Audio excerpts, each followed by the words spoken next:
وبسملا ومحمدلا ومصليا ومسلما أما بعد قال الله تبارك وتعالى إن الذين يأكلون أموال اليتامى ظلما إنما يأكلون في بطونهم نارا وسيصلون سعيرا اللهم صل على محمد وعلى آل محمد كما صليت على إبراهيم وعلى آل إبراهيم إنك حميد مجيد اللهم بارك على محمد وعلى آل محمد كما باركت على إبراهيم وعلى آل إبراهيم إنك حميد مجيد.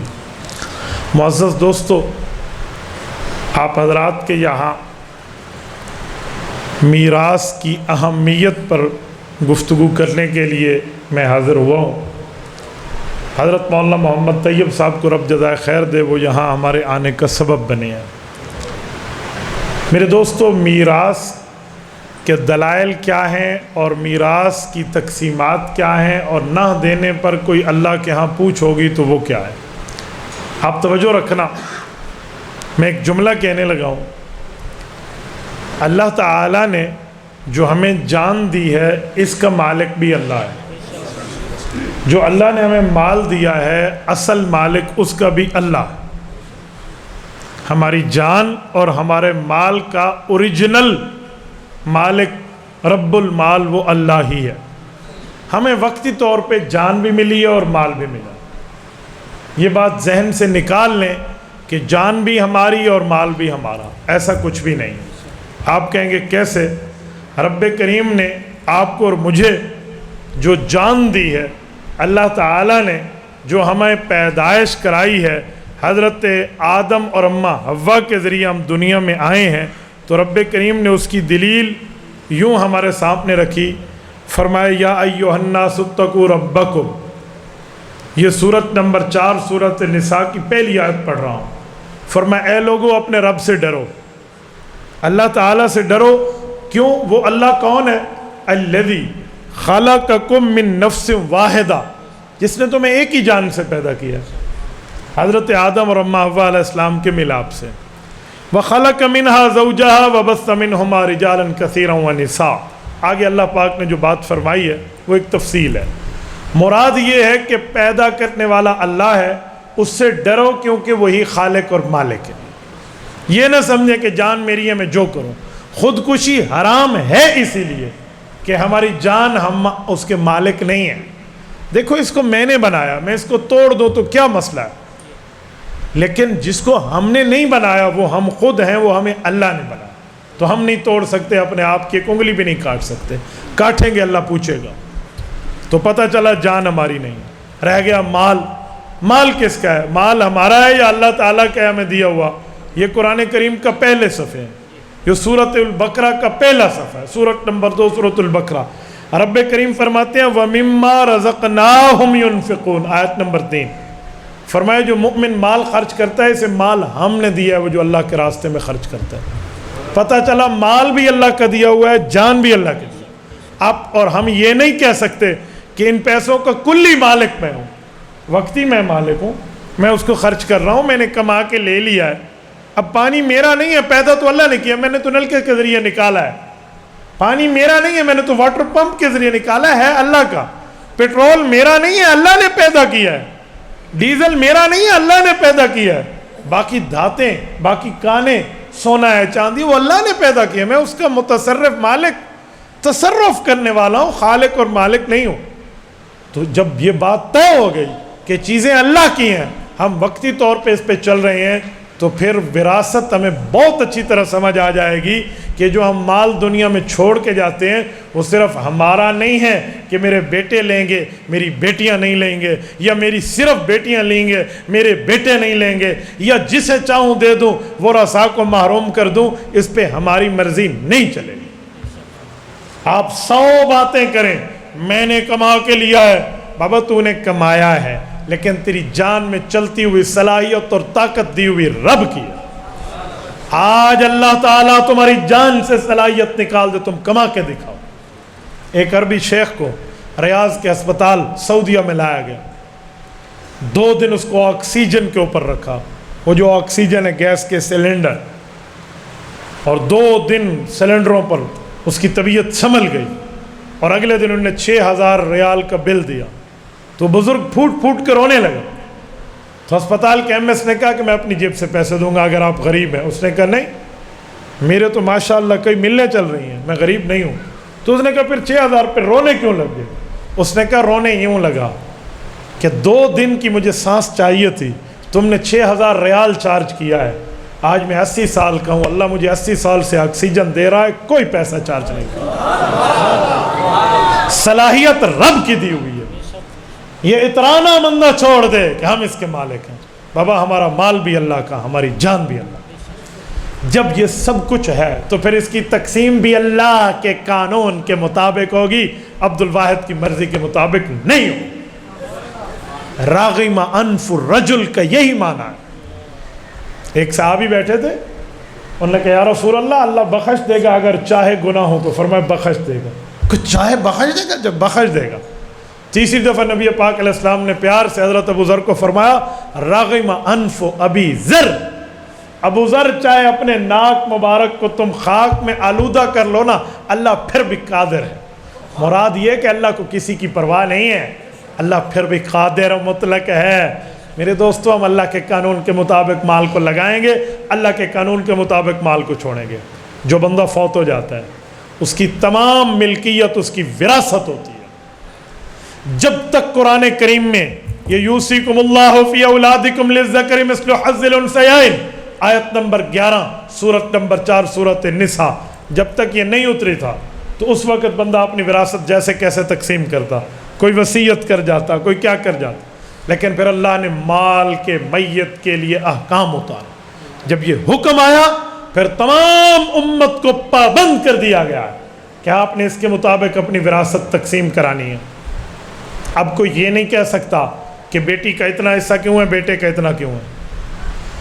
ہماری شریعت میں اصول ہے کہ بیٹے کے 2 حصے اور بیٹی کا 1، لیکن کچھ لوگ کہتے ہیں بیٹی کو 1 کیوں ہے۔ ایک لبرل نے ایک مرتبہ مجھ سے سوال کیا، وہ کہنے لگا یہ اسلام میں عورت کو 1 حصہ کیوں ملتا ہے؟ میں نے کہا دیکھا جائے تو عورت کے لیے اسلام نے کہا 1 حصہ ہے، مرد کے لیے 2 ہے، لیکن اگر گہرائی میں اتر کے دیکھیں تو عورت کے 2 حصے ہیں اور مرد کا 1 ہے۔ انہوں نے کہا وہ کیسے، مرد کا 1 کیسے ہے؟ حالانکہ ملتے تو مرد کو 2 ہیں، مثل حظ الانثیین، عورت کو تو 1 ملتا ہے۔ میں نے کہا ایک عورت کو باپ کی طرف سے ملتا ہے، دوسرا حصہ اس کو خامند کی طرف سے ملتا ہے۔ عورت کے حصے 2 ہیں۔ مرد کو 2 کیوں دیے؟ مرد کو اس لیے 2 دیے کہ اس نے تو آگے دینے ہیں، اس نے تو آگے دینے ہیں تبھی دیے۔ اور عورت کو 1 کیوں دیا کہ اس نے تو اپنے پاس رکھنا ہے۔ اور اللہ کے بندے، اسلام نے یہاں بھی عورت کی فیور کی ہے، لیکن ہم لوگ کیا ہیں، باپ فوت ہو جائے تو بھائی اپنی بہنوں کو وراثت میں حصہ نہیں دیتے۔ کیوں؟ ابے تمہاری شادی کرائی ہے تو آپ کو ابے ڈاج دیتا نہیں، جہیز ابا جی نے دیا نہیں تھا۔ عجیب بات ہے یار، ابا نے تیری بھی تو شادی کرائی ہے، تیرے اوپر بھی تو ابا نے خرچ کیا تھا، تیری ران کو ہی تو تیرے پیو جہیز تے وری بڑھا کے دیتی ہے، جو ابا نے تجھے دے دیا تو تو بھی نہ لے۔ ایک مرتبہ ایسا ہوا، میرے پاس 3 بھائی آ گئے، انہوں نے کہا مفتی صاحب ہمیں جانتے ہیں؟ میں نے کہا فرمائیے۔ کہا جی ہمارے والد صاحب فوت ہو گئے کچھ عرصہ پہلے۔ میں نے کہا اللہ ان کی مغفرت کرے، اللہ آپ کو صبر عطا فرمائے۔ میرے پاس کیسے آئے؟ کہا جی پرچہ شریعت بنوانے آیا ہوں، فتویٰ لکھ دو ہم تینوں کے لیے اپنے باپ کی وراثت۔ میں نے کہا جی آپ کے والد کے کوئی اور ورثہ؟ کہا نا ہم صرف 3 بھائی ہیں۔ تو جب انہوں نے کہا نا صرف 3 بھائی ہیں تو میں سمجھ گیا بہنیں نہیں ہوں گی، تو میں فتویٰ لکھنے سے پہلے ویسے پوچھ لیا، میں نے کہا آپ کی بہنیں نہیں ہیں؟ تو انہوں نے کہا ہیں۔ تو میں تو رک گیا، میں نے کہا ان کا حصہ انہوں نے حصہ کوئی نہیں۔ جی کیوں کوئی نہیں؟ بھیڑ ہے کہ ڈاکو ہے؟ بھائی کچے دی ڈاکو ہے یا میری بھیڑ ہے؟ کیا مسئلہ ہے بھائی، کیوں ان کا حصہ نہیں ہے؟ نہیں ابا نے ان کو دے دیا تھا۔ میں نے کہا اگر ابا نے زندگی میں دے بھی دیا ہو، موت کے بعد پھر بھی وارث حقدار ہے، موت کے بعد تو پھر بھی وارث ہے، آپ کیسے کہتے ہیں ابا جی نے دے دیا؟ میں نے کہا ابا جی نے دے بھی دیا ہو، مرنے کے بعد تمام ورثہ پھر بھی وارث ہوتے ہیں، شریعت کا حکم ہے۔ زندگی میں دینا وراثت نہیں ہوتی، زندگی میں دینا تو ہبہ ہوتا ہے، تحفہ ہوتا ہے، گفٹ ہوتا ہے۔ بہرحال میں نے کہا جب تک بہنوں کی بات آپ نہیں کریں گے میں آپ کو پرچہ شریعت نہیں بنا۔ اصل میں ان کو جج نے کہا ہوا تھا کہ مفتی فتویٰ دے گا تو ہم حصہ پٹواری وغیرہ کو تقسیم کرا کے دیں گے۔ کہتے ہیں نہیں بہنیں نہیں لیتی۔ میں نے کہا اچھا وہ میرے سامنے آ کے کہہ دیں، یہ لکھ دیں کہ ہم حصہ لیتی نہیں ہیں سرے سے تو میں تمہیں لکھ دوں گا، لیکن بہنیں آئیں یا ان کی کوئی ترتیب کوئی گواہی، بہرحال مرتے کیا نہ کرتے، فتویٰ تو چاہیے تھا، تو وہ اپنی بہنوں کو لے کر آئے۔ پہلے مجھے کہتے تھے نہیں انہاں کوئی سارے بھڑویے اوکھا کیتی کھڑوتے ہیں او آدھے کھڑے تھے اے، تو میں نے کہا اپنی باتیں اپنی جگہ۔ جب وہ آ گئی تینوں، میں نے ان کو بٹھایا، میں نے کہا آپ ہماری بہنیں ہیں، بڑی عزت احترام سے پردے میں بیٹھی، میں نے کہا آپ بتائیں آپ کو آپ کے والد کی وراثت چاہیے؟ انہوں نے کہا مولوی صاحب لاکھ ہے یا کاک ہے، اس کو حصہ چاہیے۔ میں نے ان کے بھائیوں کو دیکھا تو بھائی ان کا لگا ابے تیری شادی تے 10 لاکھ، تیری تے 3 لاکھ، تیرے تے 5 لاکھ، اتنے ابے لاکھ نہ لے تو وراثت دینا نہیں چاہتے۔ تو مجھے سمجھ آیا، بہنیں کہنے لگی مولوی صاحب ہم لڑتے نہیں ہیں بھائیوں سے، ہمارے ماں باپ کے بعد بھائی ہیں، لیکن جو اللہ رسول نے حق دیا وہ دے دو، ہم کوئی زیادتی نہیں کرتے۔ مجھے سمجھ آ گئی پوری فلم ان کی۔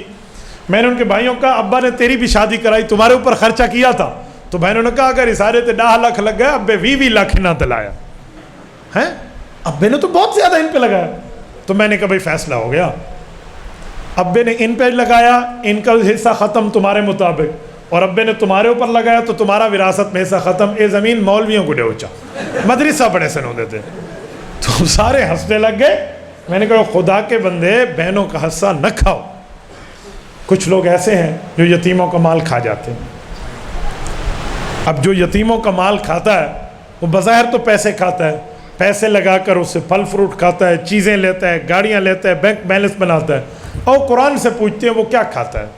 تو اللہ کا قرآن سورت نمبر 4 سورت نساء نمبر 10 ڈاہ نمبر یاد رہا سی تو ہیں تبلیغ کی ڈاہری وارہ تے ونجو تو کیا دن 10، تو اس نے آپ 10 نمبر یاد رکھنا۔ رب کریم فرماتے ہیں ان الذین یأکلون اموال الیتامی ظلما، وہ لوگ جو یتیموں کا مال ہڑپ کر کے کھا جاتے ہیں، ظلم کرتے ہیں نا، کھا گیا۔ اس ظلم کا معنی یہ نہیں ہے بھی سوٹی مرے دل، ظلم کا معنی یہ بھی ہے اس کا حق نہیں دیتے، ظلم کر کے کھا جاتے ہیں۔ تو کیا کھاتے ہیں؟ فرمایا انما یأکلون فی بطونہم نارا وسیصلون سعیرا، جس جہنم میں انہیں آخرت میں داخل ہونا ہے نا وہی آگ جہنم میں لے کر کھا رہے ہیں، وہی جہنمی آگ کھا رہے ہیں۔ اب مجھے اندازہ بتاؤ، بظاہر تو بندہ آئس کریم کھا رہا ہوگا وہ برف والی ہے، اور قرآن کہتا ہے یہ آگ ہے۔ کیا مطلب؟ آج ٹھنڈی ہے، کل قبر گرم ہو جائے گی، اللہ پاک معاف فرمائے۔ میرے بھراؤ قبر کل ہی آونی ہے، نہ اتھا چاچے وائنا تے نہ پیو وائنا تے نہ مامے وائنا تے نہ زال وائنا نہ بالا وائنا۔ ہاں ہم نے جانا ہے، اللہ کے لیے وہ کام ہم کر کے جائیں کہ ہم وہاں جواب دے سکیں۔ تو میرے دوستو یہ وراثت دینی ہے۔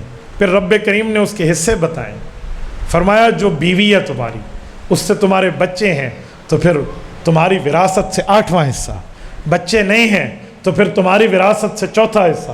پھر اللہ پاک نے پوری ترتیب دی ہے، فرمایا ماں کو کتنا، بھائی کو کتنا، اسبا کو کتنا، ذوی الفروض، پوری ترتیب ہے۔ یوصیکم اللہ فی اولادکم للذکر مثل حظ الانثیین، رب کریم نے 4 احکامات کا مجموعہ اس میں دیا۔ اور میرے دوستو یہ پورا مجموعہ دے کے رب کریم کیا فرماتے ہیں؟ فرمایا یہ بات میں نے تمہیں بتا دی ہے وراثت، اب تمہاری ذمہ داری ہے، سنو۔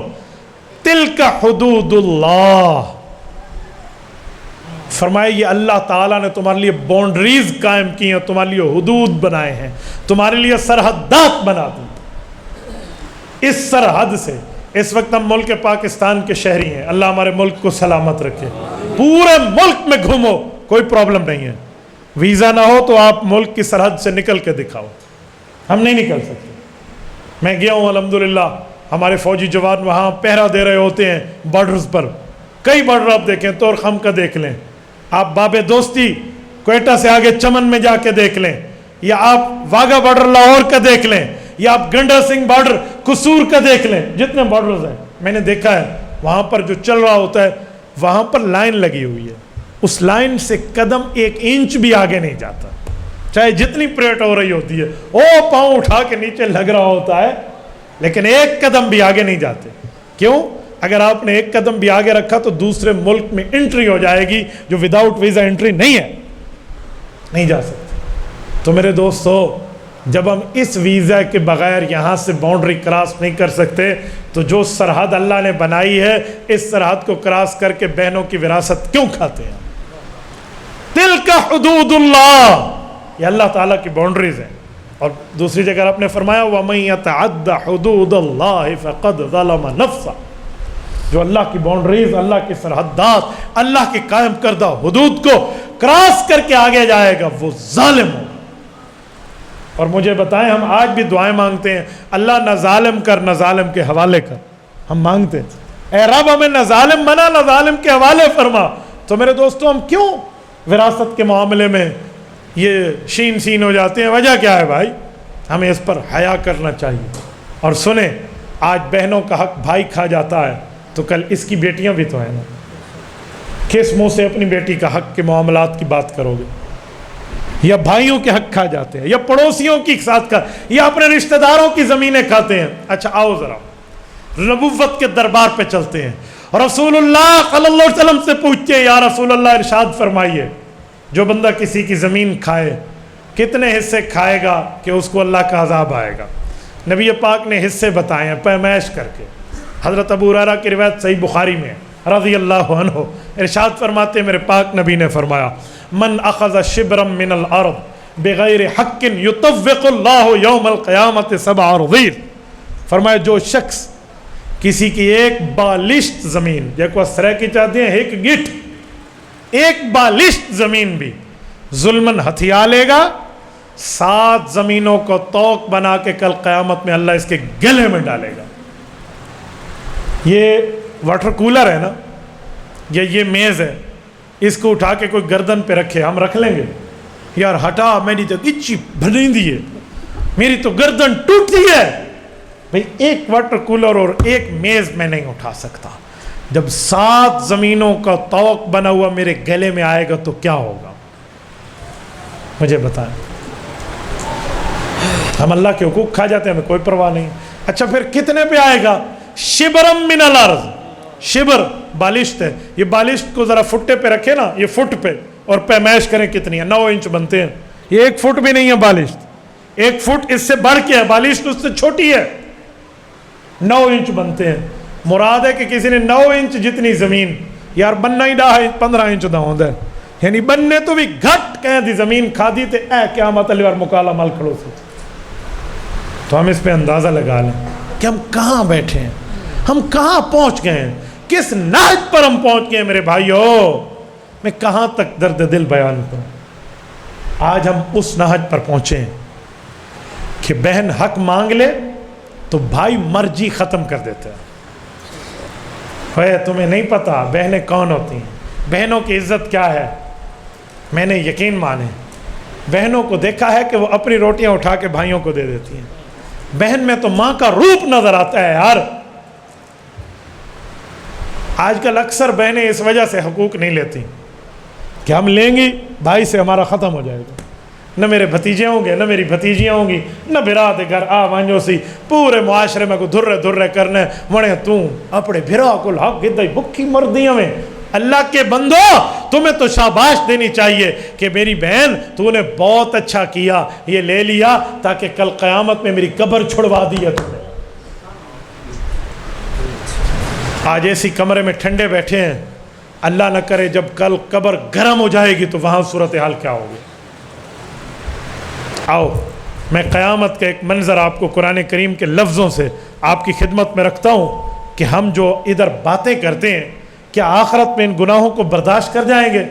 یہ سورت نمبر 22 سورت الحج، اور اس کی پہلی آیت پڑھنے لگے، بلکہ پہلی 2 آیتیں سن لیں۔ سورت الحج مدنی آیت ہے سورت۔ رب کریم فرماتے ہیں یا ایھا الناس اتقوا ربکم ان زلزلۃ الساعۃ شیء عظیم، اے لوگو قیامت کے زلزلے کے بارے میں ڈرو اللہ سے، وہ بہت بڑا سخت زلزلہ ہے۔ اللہ کیا ہوگا؟ سنو، اللہ اکبر، دل دہل جاتا ہے۔ فرمایا یوم ترونہا تذہل کل مرضعۃ عما ارضعت۔ کاش آپ کو عربی کی اس جملے کی زجر اور توبیخ سمجھ آتی۔ یوم تذہل، جس دن پھینک دے گی، کل مرضعۃ، ہر دودھ پلانے والی، اما ارضعت، جس کو اس نے دودھ پلایا ہوگا۔ یہ ماں کے لیے اشارہ ہے۔ خدا کی قسم کھا کے کہتا ہوں میں حیران ہو گیا، ایک کتیا اپنے اس چھوٹے سے بچے پر روڈ کے اوپر بیٹھ کے رو رہی ہے جو بچہ کسی نے گاڑی کے ٹائر کے نیچے دیا ہے۔ میں نے اس کتیا کی آنکھ میں پانی دیکھا ہے، وہ اس بچے پہ رو رہی ہے، اس کی زبان نہیں ہے کہ وہ ہم سے بات کرے، یہ کتیا ہے، ایک جانور ہے۔ تو ماں جو ہم انسانوں کی ہے، اس کے دل میں اپنے دودھ پلانے والے کا کتنا وہ ہوگا، ممتا ہوگی۔ اللہ نے فرمایا صرف انسانوں کی مائیں نہیں، یوم تذہل کل مرضعۃ، کلیت کی بات کی ہے، ہر دودھ پلانے والی، وہ جانور ہو یا وہ انسان ہو، تذہل۔ اچھا ایک ہے ضع یضع، رکھ دینا، توجہ رکھنا، میں ایک جملہ سمجھانے لگا۔ تذہل کا معنی کیا ہے؟ یوں پھینک دینا چیز کو، یہ چیز میرے سامنے ہے نا، ایک ہے میں یوں رکھ دوں، اور ایک ہے میں یک وعدہ نے میں بھگا کے سکتس۔ تو اس دن جب قیامت کا منظر دودھ پلانے والے دیکھے گی تو جس کو دودھ پلا رہی ہوگی وہ یوں پھینک کے رکھ دے گی۔ یوم تذہل کل مرضعۃ عما ارضعت، اگلا لفظ اللہ اکبر، وتضع کل ذات حمل حملها، جس کے پیٹ میں بچہ ہے نا وہ پر امید ہے، پریگنٹ ہے، حاملہ ہے، وہ اپنے بچے کو گویا اسقاط کرا کے ضائع کر بیٹھے، اس کے بچے ضائع ہو جائیں گے، اسقاط ہو جائے گا، ابارشن ہو جائے گا۔ اور اگلا جملہ، یہ تو دودھ پلانے والیوں کے لیے بات ہوئی، ماؤں کے لیے، مذکر مرد آ جاتا ہے نا، جنا بڑھ، جنا شیر بڑھ، جنا بڑھ، مرد بن۔ اب اس مرد کا کیا حال ہوگا؟ فرمایا وَتَرَى النَّاسَ سُكَارَى وَمَا هُمْ بِسُكَارَى، مرد اور یہ لوگ یوں ایک دوسرے پر گرتے پڑتے ہوں گے، ایک کندھیاں کو منہ مریں دے ودے ہو سے یوں گر رہے ہوں گے۔ وَتَرَى النَّاسَ سُكَارَى، اے نبی پاک اگر اسے دیکھا جائے گا تو لوگ کہیں گے یہ تو نشہ ہی ودے، سکارا نشہ کیا ہوا ہے، اے تو سی پوڈری چرسی بھنگی تے حفیمی ودے سے، اے کو کیڑا دنیا دی خبر ہے۔ وَتَرَى النَّاسَ سُكَارَى، نشے کی طرح ہوں گے، اور رب نے فرمایا میرے نبی پاک وَمَا هُمْ بِسُكَارَى، یہ نشہ نہیں ہوگا، یہ نشہ نہیں ہوگا۔ اللہ کیا ہوگا؟ فرمایا وَلَكِنَّ عَذَابَ اللَّهِ شَدِيدٌ، اللہ کی سخت پکڑ اور گرفت ان پر شروع ہو چکی ہوگی۔ یہ ہے قیامت کا منظر۔ خدا کے لیے میرے بھائیوں، آج اپنی بہنوں کو، اپنے ورثاء کو حقوق دے کر اپنی ماں باپ کی قبریں چھڑاؤ۔ یہ نہ ہو کہ تم اپنی وراثت کے معاملات میں کبھی ماں باپ کے غصے والی بات کو نافذ کر بیٹھو اور وراثت کے معاملات میں ورثاء کو محروم کر دو، اور پھر ہیلے بہانے نکالو، پھر ان کی غلط وصیت کے اوپر عمل کر کے عذاب ان کو بھی ملے گا، عذاب آپ کو بھی ملے گا۔ اللہ معاف فرمائے، اللہ محفوظ فرمائے۔ تو میرے دوستو، ہمیں وراثت پر کچھ سوچنا چاہیے۔ موت کے بعد زندگی میں لوگ مال جمع کرتے ہیں، کس کے لیے کرتے ہو؟ ساتھ جائے گا۔ کرتے ہیں لوگ مال جمع کس کے لیے؟ یہاں سلتا ہے آدمی کا کفن جیب کے بغیر، اس کفن میں کوئی جیب نہیں ہوا کرتی، قبر میں کوئی اے ٹی ایم ساتھ نہیں جاتا، قبر میں کوئی چیک بک ساتھ نہیں جاتی۔ میرے دوستو، وہاں پر جائیں گے تو اعمال جائیں گے۔ میرے ساتھیوں، اپنی قبر اور آخرت کو سامنے رکھ کے کام کیا کرو، کوئی مال کے معاملے میں نہیں۔ میں نے ایک بھائی کو دیکھا، اس دن وراثت کی بات آئی تو ایک بھائی کہنے لگا کہ میرے حصے میں اگر کوئی زیادہ آیا ہوا ہے باقی بہن بھائیوں سے تو اللہ کی قسم میرے اوپر احسان کرو، آؤ میرے گھر سے نکال کے ان کو دے دو، اس سے پہلے کہ میری آنکھیں بند ہوں اور میں اللہ کو کیا منہ دکھاؤں۔